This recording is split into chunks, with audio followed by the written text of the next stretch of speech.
morning. Today we are going to continue with the lesson frequency polygon. In the previous video you have already seen one question on frequency polygon, right, where I give you the full theoretical explanation of the frequency polygon, right. So today we are going to continue with the same topic, frequency polygon, page number 192. Page number 192. Alright. Now, this question is a ungrouped data question. Once again, this question is a ungrouped data question. In this question, we have the height of 5-year-old trees. We have the height of 55-year-old trees, right, in centimeter. Is it okay? So, first of all, we are asked to create a histogram for the given data. We are asked to draw histogram for the given set of data. So first, we will draw the frequency distribution table. In order to draw the histogram, you know the requirement is the frequency distribution table. So first of all, we will have the frequency distribution table, and then we will be able to draw the histogram. We are supposed to draw the histogram. In the first part, we are asked to draw the histogram. And then, as I told you that for histogram, we require the frequency distribution table, right? So, we are going to now complete the frequency distribution table, right? So, for the frequency distribution table, the first thing that you require is the class interval. Is it okay? So, to fix the class interval, we need to know that what is the, what type of data we have, right? So, let us first of all see what is the lower limit of what is the smallest data, right? And then the highest data, that is the upper limit. So first of all, we will have this lower data and the upper data. Now, if we see the data, right, then the smallest data we have is 8. Smallest data is 8. And the biggest data we have is 92. Okay.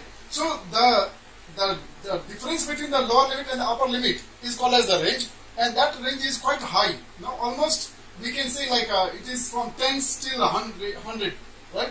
Means almost there is a difference of 90. Round figure if we say 90. Am I very clear? So since we have the difference between these two, that is the difference between the lower limit and the upper limit is called as range. Okay. Now looking at the range is almost of close to 90. Then in that case, if we take the class interval of 10 unit, right, then almost we will have 10 class intervals. And for 10 class interval, then we will have 10 columns in the histogram. We will have 10 bars, right?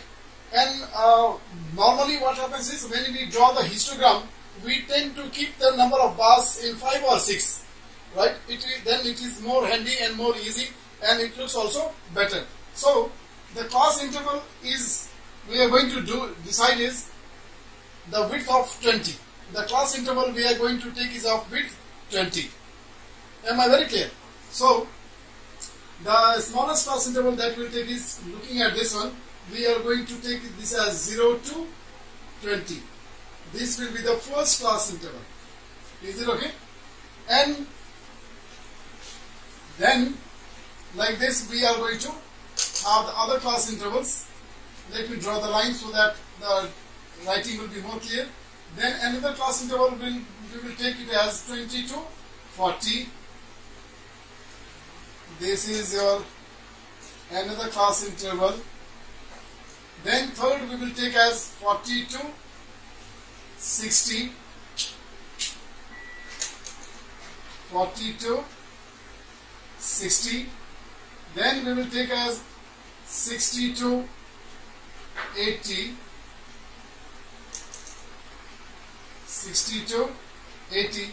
And the last class interval we will take is 80 to 100.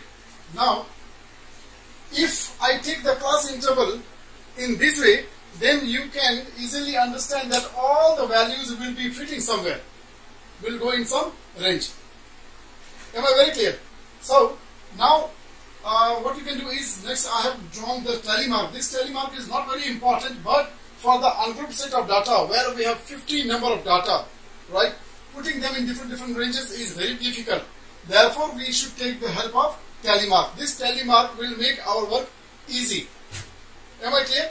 So now we can start putting the data in different class interval, right? Like 39 will go in this range, right? Then 45 will go in this range. Then 14 in the first, 36 here, 23 here itself, right? Then 46 here. Then next is 10.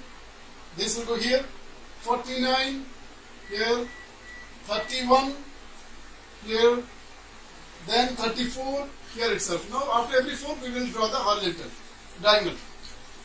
Then next is 24 here itself. 45 here. Then 57 will go here itself. Then 41 and 42, 41 will go here, 42 also will go here. Then 32, 22, 32 will go here, 22 also will go here. 21, 31, 21 also will go here, 31 also will go here. Then 45 will come here. Then 43, 60, 43 will come here, 60 will go here. Will not take the 60 here, okay? Then 48 and 28, 48 will go here and 28 will go here, right? 28 will go here. Then 33 will also go here.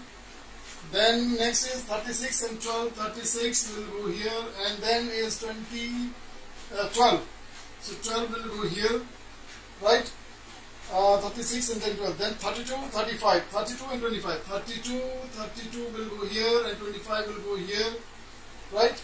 Then 35 will also go here. Then 12, 61. 12 will go here. 61 will come here, right? Then 92 will go here. Next one is 51 will come here, and then after 51 is 26 will go here, okay?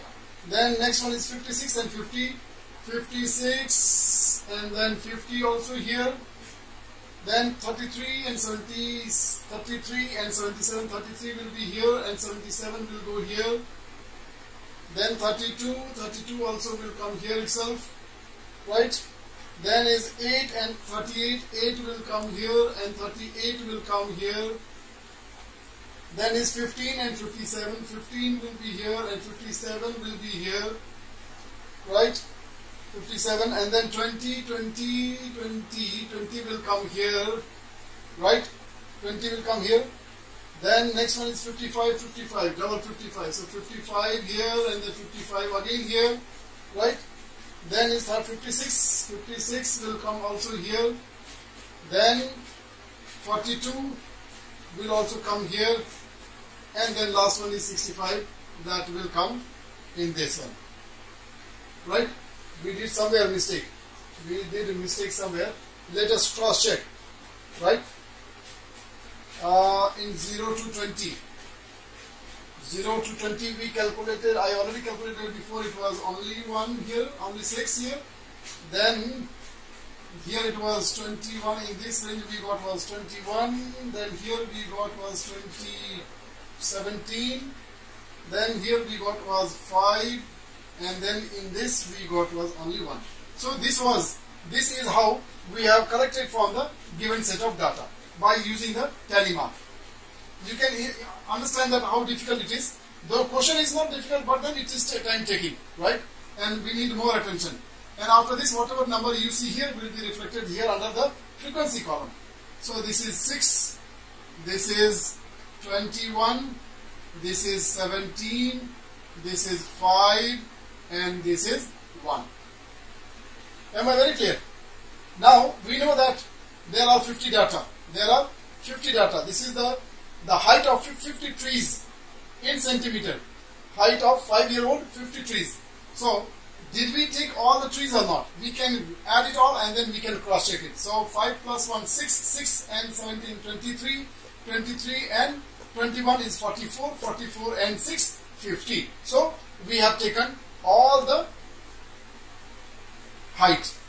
Am I very clear? So now our frequency distribution table is completed. Now once the frequency distribution table is completed, you know histogram will be very easy. I am going to show you the histogram here.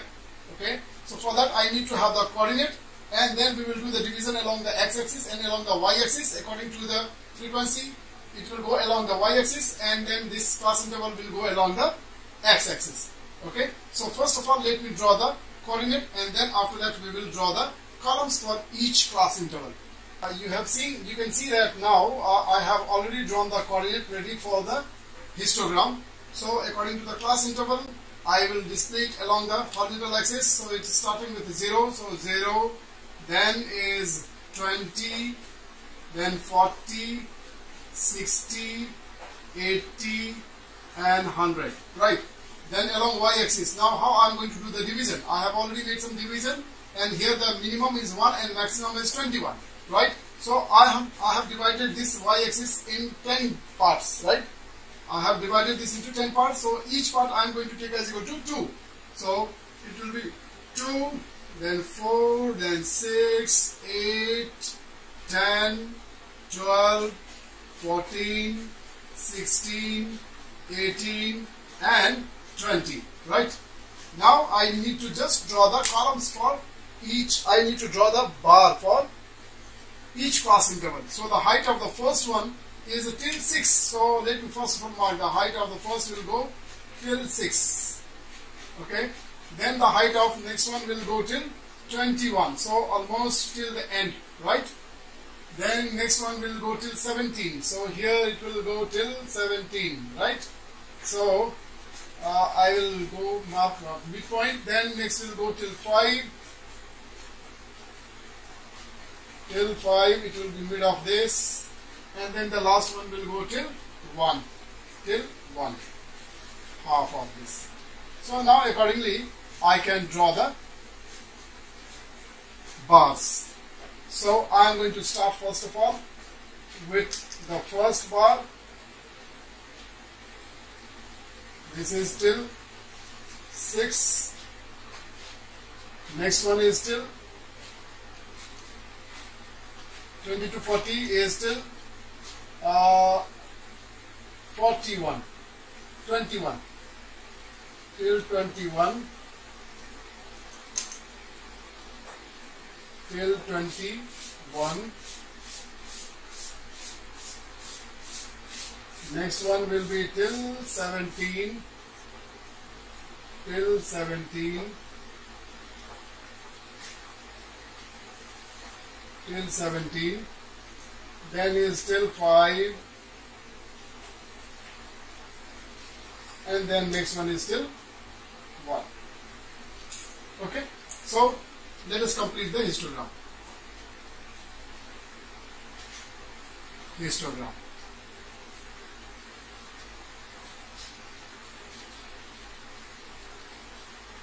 Right.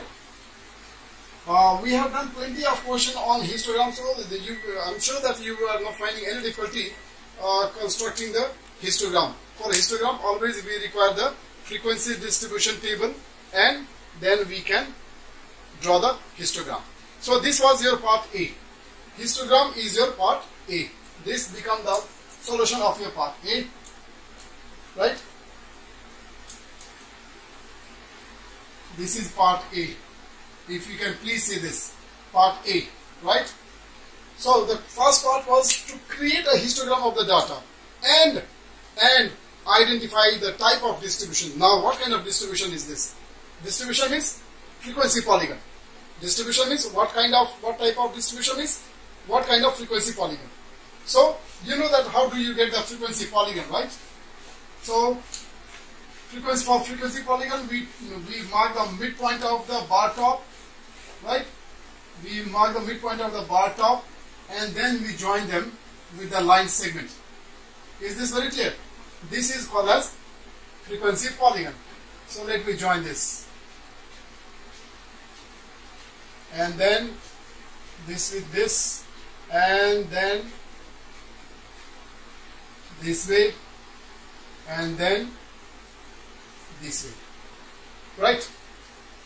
So after drawing this frequency polygon, what did you notice is the bars, these bars, first of all it is small, then it is growing, and then it is decreasing, right? So is it giving you this shape, right? So if you are getting, since you are getting this shape, so this is called as the normal distribution. So the answer of the frequency polygon in the same is what kind of distribution is this? Identify the type of distribution. So it is the data distribution is, it is a normal distribution. We will write here normal distribution. Is it okay? Because it is increasing and then decreasing and then making it the reverse U shape. Am I clear? So this is the answer of the first part. Next part of the question is find the mean. Now question is to find the mean. Finding the mean. So part B says to find the mean. We are now going to find out the mean, right? Finding mean also, mean means average. Finding the mean means average. Is it alright? So since you have ungrouped data, so finding the average is very easy, right? What we can do is we can have the sum of all the data. All the 50 data will be added, and the sum of all the data is divided by the total number of data. Clear? So I already did the addition, because since there are so many data and it will make the video very long, so I added all the data like 39 plus 45 plus 14 plus 36 plus 23 plus 46 and so on. All the 50 data are added, and the sum of all the data is 1910, right? And this is then divided by the total number of data, that is 50, right? Or if you want to see this in the form of formula, I can also write this in the form of formula so that it will be easy for you. You will not be surprised that from where this number came. Mean is sum of all the data, sum of all the data divided by number of data. Clear? So sum of all the data is 1910. I already calculated, and we know that there are 50 data, right? So using the calculator we can divide and get the answer of this as equal to 38.2. So this is the average height of 5-year-old tree. Am I very clear? Now in this part B, they are asking you also one more question, is how do you know that the median height is close to the mean height? Here we calculated the mean height, right? We have not calculated the median, but they are asking us to make the prediction, right? Means if you calculate the median of this, that median also will come close to this one. So the question is asking us, how do you know that the median will be close to the mean? In such kind of distribution, how do you know that the median of the given set of data also will be close to the mean? So it's very easy to understand, because what kind of distribution is this? Normal distribution. Please remember the characteristic of the normal distribution. In the normal distribution, the mean and the median always used to be very close to each other, and that is how we are able to, because the distribution is a normal distribution, therefore the mean and the median will be very close to each other. So therefore the information, the justification we can write is, since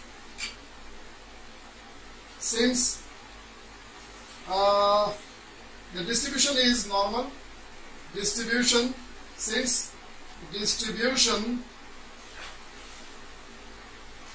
is normal, therefore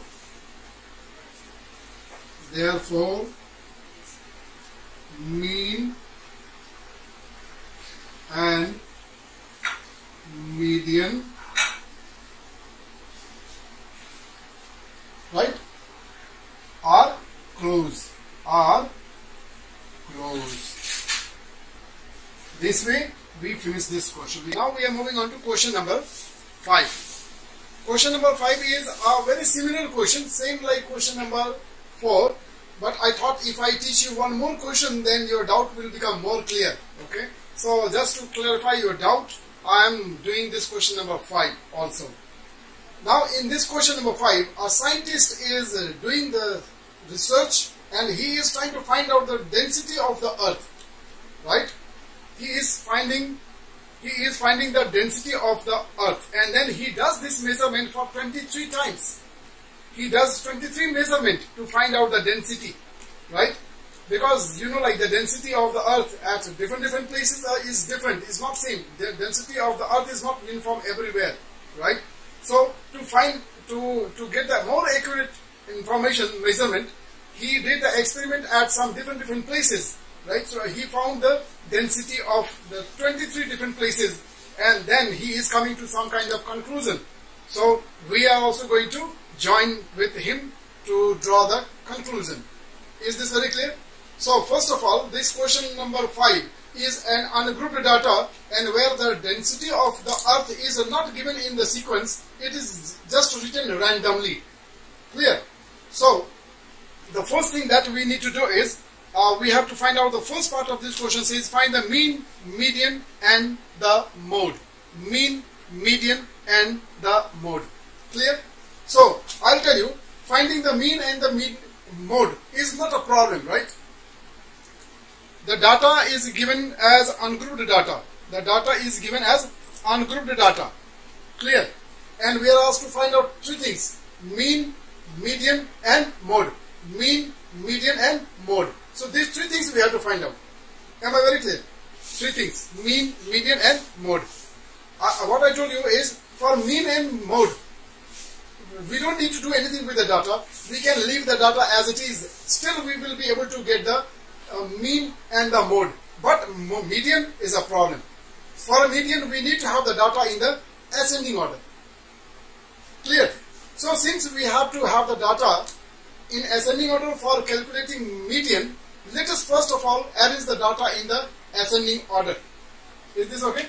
So using the data, we are going to arrange the data in the ascending order. Okay? So the data we have is 5.10, right?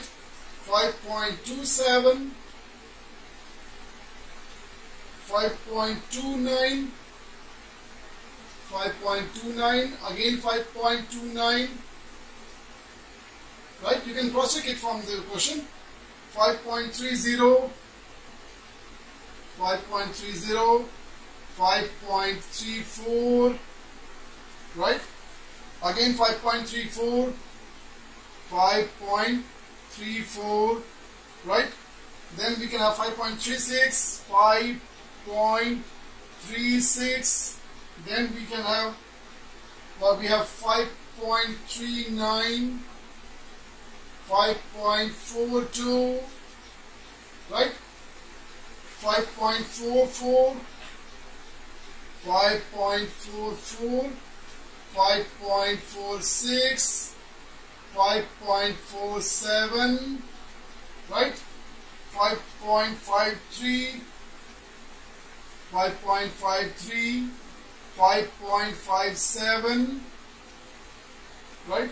Then 5.58, 5.58. Next one is 5.62, 5.62. Then 5.63. Then 5.65, 5.65, 5.68. Then is 5.75. Then is 5.79, and last one is 5.85. Right? So here what I did is I have arranged all the data in ascending order. Clear? I told you we have to find out 3 things: mean, median and mode. These 3 things we have to find out. For mean and mode, we need not require to do this. Right? We have done this arrangement for calculating the median. Is this okay? Now let us calculate this. Now we are going to first of all find out the mean. We are first of all going to find out the mean. Okay, for mean, you know what we do? For mean, we add all the data, sum of the datas, sum of data divided by number of data. Is this very clear? So now I added all the data and then I got this as 126.12. I got the sum of the data as 126.12. You can also cross check it, right? If I by chance make mistake, you can do the correction, right? I took proper care, but still human error can be there. Now this is divided by 23. This is divided by 23, and so the mean of this is coming as 5.48. So this is your mean. Clear? Now we are going to find out the median. You know very well, whenever you have to calculate the median, directly the median can never be calculated. For finding the median, first of all we have to know the position. We have to know the position, and only then we can pick up the median. So we are going to find out the position for the median. Clear? So the position, total there are 23 data, and 23 is an odd number, so you will get only one position, right? And the position for the median will be, I will calculate P position for median. I am showing you, I am writing in detail, right? So this is 23 plus 1. 23 is the total number of data. The plus 1 divided by 2 is equal to 12. And this is because position, 12 is a position. Therefore, you cannot write this as 12. You can write 12. You know how to write the position, right? So now since we have already arranged the data, we can check that which data is present at the 12th position, and that will become your median. So let us count it. 1, 2, 3, 4, 5, 6, 7, 8. Once again. 1, 2, 3, 4, 5, 6, 7, 8, 9, 10, 11, 12. Underline. This become your, this data, this is the data at the 12th position, and therefore this is the median. So your answer for the median is equal to how much? 5.46. 5.46. Am I understood? Now the last one is mode. Last we are going to calculate the mode, and mode is a bonus because we don't need to do any calculation for mode. We just need to have a good eyesight. For mode you have to check and find out which data has repeated for maximum number of time. The data whose frequency is most is called as the mode, right? So let us cross check. 5.29 for 2 times, 5.29. Okay, just keep that in mind. 5.29, 5.34 also 2 times. So let me correct all the data. 5.29, this we have for 2 times. Then 5.34 we have for 2 times. Then 5.5, then check. No any other data. So these are only the 2 data which has repeated for equal number of time. No, and therefore this both will become the mode. Therefore the mode will be 5.29 and 5.34. Am I clear to you?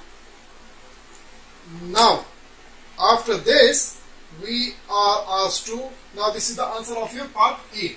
This was for your part A. Clear?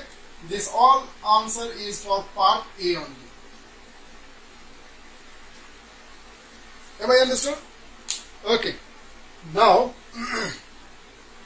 now we are asked to draw the histogram and then describe the distribution. So you know what we have to do for creating histogram. You need to once again have the class interval, right? You need to have the class interval. So I will make some space. I will erase this part and then I will show you the histogram. And then for that histogram also I need to have the frequency distribution table. So I am going to delete this part. I will keep the quotient, the arranged one, so that we can have ease in creating the frequency distribution table. Now we are moving on to the part B of this question. Here we have to draw the histogram. For histogram, what I told you is we need to have the frequency distribution table, right? And for frequency distribution table, we need to have the class interval. And for the class interval, always good to take the lower limit and the upper limit. Very important, because this will help you to decide the width. 5.10, and then upper limit is 5.85, right? Now you can see here the difference is very less. All the data are in 5 line only, in the 5 line, you know. So we have to take the class interval also in decimal only. Is it okay? So since this one's data is 5.10, so I will take the class interval as 5.00, 5.0 to 5.2. Here 5.00 to 5.20, because all the data are given in 2 places of decimal, so I am also writing in 2 places of decimal. Next one, it will be 5.20, then is 5.40, then is 5.40, next will be 5.60, then is 5.60, then is 5.80, 5.80, next one is 5.80 till 6. So here all the data will fit in this class interval. Now since we have all the data arranged in ascending order, no, that is why it is very easy for us to, even without telling out also we can do, because the data are all in sequence only. So 5 to 5.20, how many data we have? 5.20. So we have only one data. Clear? So this is done. Now 5.2 to 5.40. So 1, 2, 3, 4, 5, 6, 7, 8. We have 8 data from 5.2 to 5.40. Now 5.40 to 5.60. So 1, 2, 3, 4, 5, 6, 7. We have 7 datas. Clear? Now 5.6 to 5.8. We have 1, 2, 3, 4, 5, 6. So we have 6 data. And then only one data is left here in this one. Now we see, we completed the frequency. This is the advantage of having the data in the ascending order. Now if it was not arranged, if we take the quotient, if we do it with the quotient, then it will be very difficult and you will have to draw the tally mark. And then also there will be chances of mistake. Right? So this is the advantage of arranging the data in ascending order. So this is a good lesson for all of us. If we can have all the data in the ascending order, of course it takes some time arranging, but you never have any mistake. So now let us cross check. We have total 23 data. Will we take all? 1, 6, 7, 7, 7, 14, 14 and 9, 23. Correct. No mistake. Is this okay? Now we are going to plot it. So this class interval will be plotted along the horizontal axis. So this is 5.0 here, 5.2, 5.4, 5.6, 5.8. Maybe we can take a little bit more broader, right? Since we have a space. So 5.1, 5.2, 5.4, 5.6, 5.8, and then 6, and then last. So this is 5.00. This is 5.20, this is 5.40, 5.60, 5.80, and this is 6.00. Clear? Now we will do the division along the vertical axis. So 2, then 4, then 6, and then 8, and then here. Okay, we don't need to have this much big. We can stop it here. So we are taking it along this 2, 4, 6, 8, and then this is the last 10. Am I very clear? Now after this we are going to draw the histogram. Histogram. So the first height will be 1, right? 1. Then next height will be till 8. Then will be till 7. Then will be till 6. And then now last will be till 1. Now very quickly we will complete the column.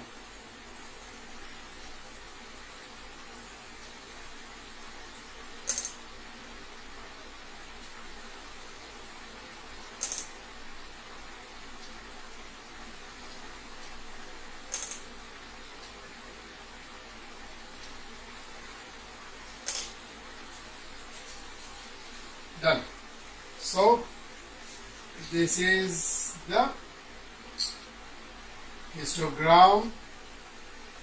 Now after this they are asking us, after drawing the histogram, they are also asking for part C, they are asking us to, in part C they are asking us describe the distribution. So describe the distribution is, first of all we have to see the polygon, right? So mark the midpoint of every polygon, every bar top, midpoint of the bar top, right? And here also this is coming in the U shape, reverse of U shape. So this also is a normal distribution. This also is a normal distribution. So the distribution is normal distribution.